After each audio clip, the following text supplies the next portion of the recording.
പ്രിയപ്പെട്ട സഹോദരി, അവിടെ നിന്ന് ഇനി കരയരുത്. കരയുന്ന കണ്ണുനീരിലേക്ക് നോക്കാനെങ്കിലും കഴിയണമെങ്കിൽ കനിവുള്ള ഒരു മനസ്സ് വേണം ഒരു വ്യക്തിക്കും സമൂഹത്തിനും. നമുക്കറിയാലോ, തിരുവനന്തപുരം മെഡിക്കൽ കോളേജിൽ നിന്ന് അമൃത ഇൻസ്റ്റിറ്റ്യൂട്ട് ഓഫ് മെഡിക്കൽ സയൻസിലേക്ക് മാറ്റിയ ശ്രീകുട്ടിയുടെ വിശേഷങ്ങൾ. താരതമ്യേന ആരോഗ്യം മെച്ചപ്പെട്ടു വരുന്നതായുള്ള വിവരങ്ങൾ നമുക്ക് നേരിട്ട് ചോദിച്ചറിയാം. ഇവിടുന്ന് കൊണ്ടുപോകുമ്പോൾ അവള് ഓർമ്മയില്ല, ഞങ്ങളെന്ന് അറിയില്ല. കണ്ണ് തുറന്ന് കിടക്കുന്നു, പിന്നെ തല ജസ്റ്റ് പൊക്കുന്നു, വലത്തെ കൈ ആക്റ്റീവാണ്, കാലും ഓക്കെയാണ്, ഒരളവ് വരേക്കും കുഴപ്പമില്ലായിരുന്നു. ആ ഒരു അവസ്ഥയിൽ ഞങ്ങൾ അമൃതയെ കൊണ്ടുപോകുന്നത്. പക്ഷെ അമൃതയെ ചെന്ന് ഇന്നിപ്പോൾ 14 ദിവസമായി. ഈ 14 ദിവസം കൊണ്ട് അവള് ഞങ്ങളെയൊക്കെ തിരിച്ചറിഞ്ഞിട്ടുണ്ട്.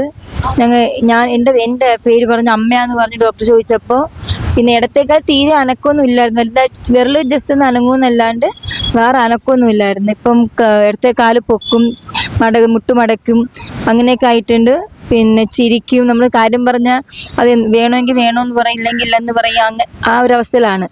പിന്നെ ഫിസിയോതെറാപ്പിയുടേത്, ഫിസിയോതെറാപ്പി ചെയ്യുന്ന സമയത്ത് തന്നെ ഞാൻ ഇപ്പോൾ ഒരു 2-3 തവണ 2 പേര് ചേർന്ന് പിടിച്ചിട്ട് അവളെ ഒന്ന് നടത്തിക്കാൻ നോക്കി. പിന്നെ ഇരിക്കും, സപ്പോർട്ട് കൊടുത്തു കഴിഞ്ഞാൽ കുറച്ച് നേരം ഒരു 5-10 മിനിറ്റ് ഇരിക്കും.